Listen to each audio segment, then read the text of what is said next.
Good morning and welcome to Better Thyself segment of Dr. Lamba's Awakening Call.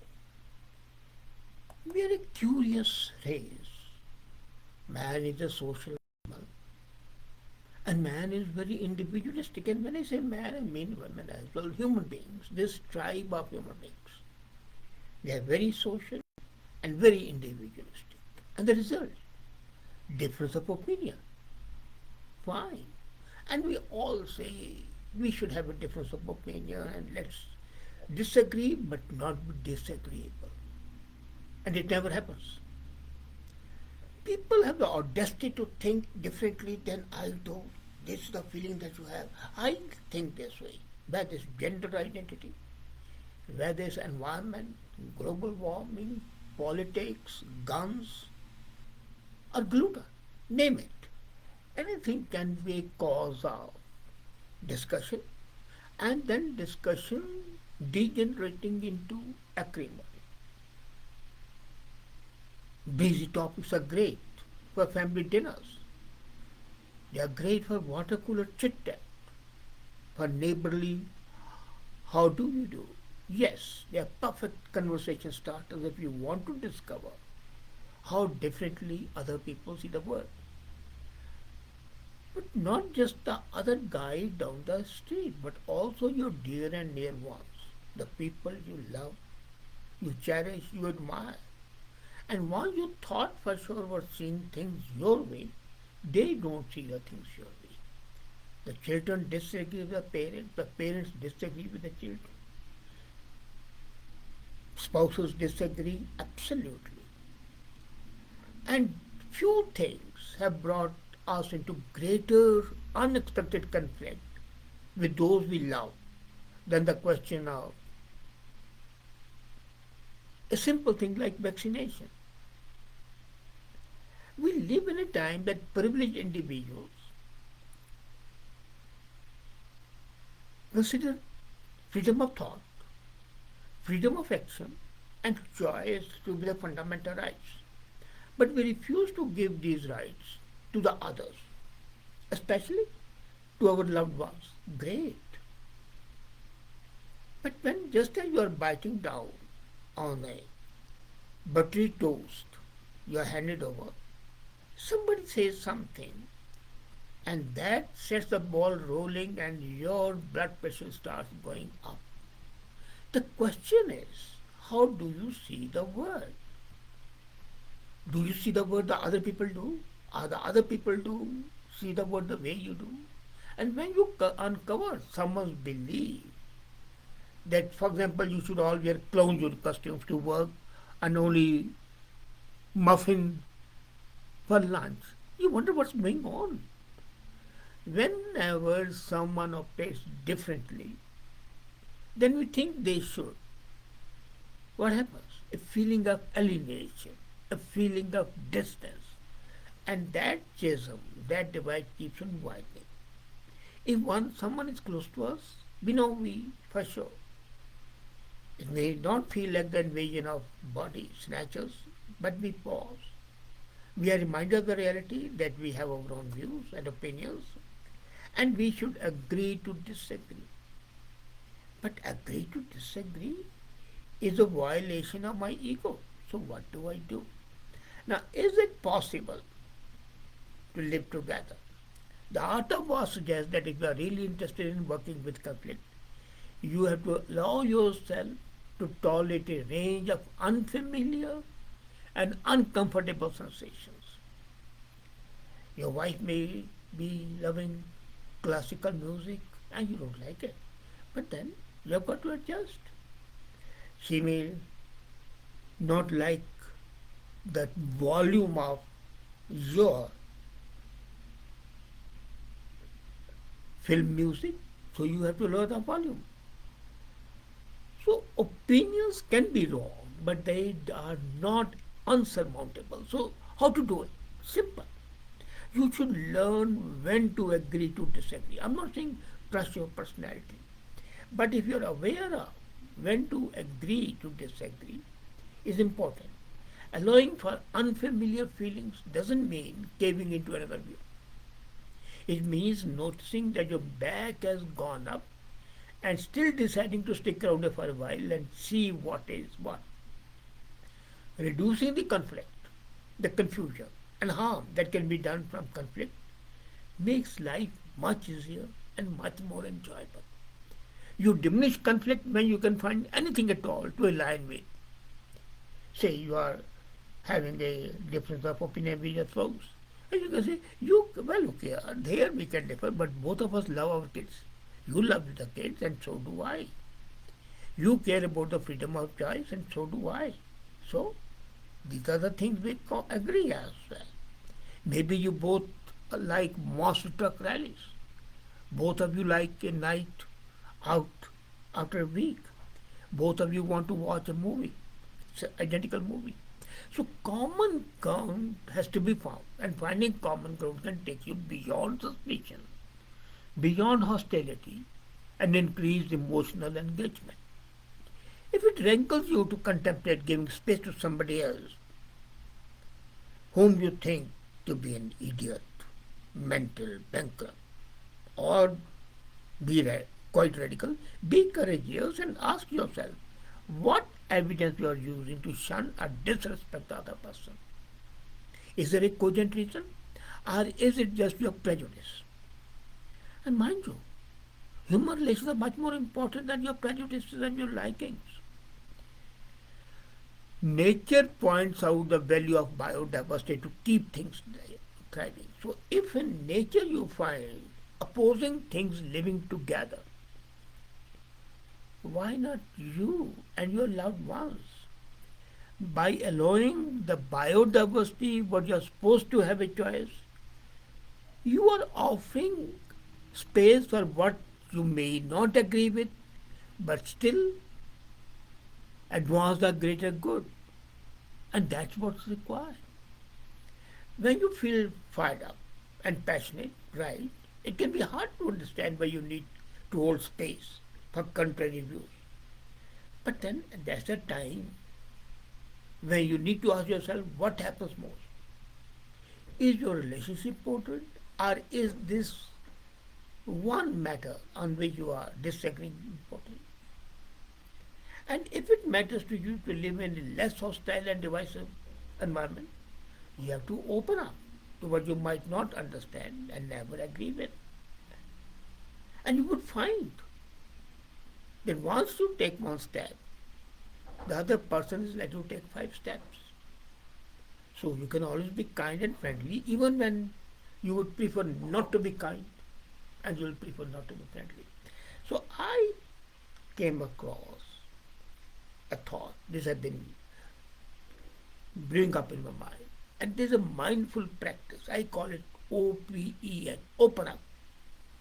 And this practice, if you do it, can help you open up to things that challenge you, that enables you to live harmoniously, even in a situation when the people disparage your opinions, oppose them, debunk them. So this practice of O.P.E.N., which means open. So the first O, what does O stand for? Open to what? Whatever shows up, including different opinions. So you should be open to everything. Learn to accept. And that's why I admire the Gurdwaras of Sikhs. They are open on all the 4 sides. No other religion has places of worship which are open on all the 4 sides. So this, the way the Gurdwaras are open on all the 4 sides, let your mind be a Gurdwara. Open up to all the thoughts, different opinions. Reject them quietly if you don't want them, accept them if you want them. But open up. Don't have shutters down. Once you put the shutters down, there's no end to that, because each action gets equal and opposite reaction. You put one shutter down, and the person who may be very near and dear to you would close up 7 shutters. Be sure about that. So, second is P. Pause to hear and feel. So, opening up, and then an idea comes to you, pause. Hear properly. Don't only listen. Not only hear, listen, absorb it, dissect it, analyze it, and then have a sensation. Well, what is it in it? How do you understand it? Third, E. E is for engagement. And engage what? Engage awareness by being curious. Why do you think that way? Had you any experience about this? I want to have your knowledge of your experience. If you don't mind, can you tell me how you came about this opinion? Any thing you can cite in the support of the opinion? Any real fact rather than what you read in the social media? Oh, in the news. Was it a paper published by a political party or having a bias? So then at the same time, be curious about your body sensations. When the person is talking, are you feeling ants crawling up your belly? Your emotions, are you feeling nauseated? Or are you in a mood of acceptance? Thoughts, well, this man just gets on my nerves. Or otherwise, this man has some ideas, why not listen to him? There is something what he is saying, it may be very sensible. So first is opening up. No inhibitions, all ideas are welcome. Then listen, feel, bring the sensation of listening and then mull it in your mind. Have a, do you remember that when he said, oh, for a life of sensations rather than thoughts. Then engage awareness. Be fully involved, especially if the views are antithetical to your views. Be curious about your own five senses. How do you respond to it? And if you feel that your response is erratic, and you would find mostly when you disagree, you may be 100% right, but still there is some element in your response which will be prejudicial, born out of prejudice, born out of your thoughts. And the last, M. Notice the benefits of exploring a wider view. Well, what I thought was this, and this man is opening a new avenue. Well, what's the harm in trying to explore it? Maybe there is something in it. Now, can you believe, suppose you are going on a journey. You are going on the same trodden road, and one day you come across that there is a bypass. You start thinking, where would it lead? But unless you go on that deserted road, on the bypass, on the less traveled road, or on the unfamiliar path, how would you know it? So why not try it? Try going on that path. So maybe you'll explore the wider view. And I've seen many times while driving, when I used to drive, now I can't, but I would go in the ways which I had not gone. I would take bypasses, turns, and I would come across beautiful scenes, lovely things, hear beautiful birds chirping in different notes. It will give me a different view altogether. That is of traveling. Same is about the people. Same is about the idea. When a new idea comes, you originally might think that this is not acceptable. I'll tell you something very interesting happened yesterday. My son was with me, we were having a drink. And he asked me, what is integrity? And I said, integrity is believing what you think to be proper, and then disregardful for others' opinion, stick to it. Not that you reject them. For example, you may be a corrupt person. Okay, be authentic and say you are corrupt. Main thing. Integrity means you are authentic. And then I asked, okay, tell me, what do you think the integrity should be? He says, I agree with you, but then there's one thing more. Integrity is doing something even when nobody is watching you, which you believe to be true. And the reference was to working from home. That people dress up and go to the office, but here they are wearing pajamas, immaterial, and then they are doing something else and showing that they are working. But integrity is even when nobody is watching you doing it. That was his opinion. I appreciated that. That was an additional thought. So a new idea opens up, a new way of thought opens up, a new way of thinking opens up. And what's wrong with that? So you can always differ in your opinion, in your ideas, and yet live harmoniously.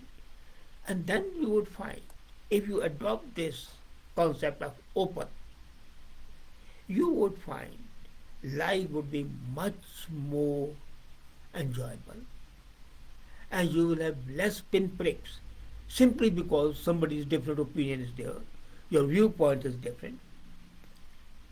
Why not? It's just like you don't like X color and somebody else likes that color. Do you fight with that person for favoring the other color which you don't like? No. You accept it. That's his or her choice to have like that color.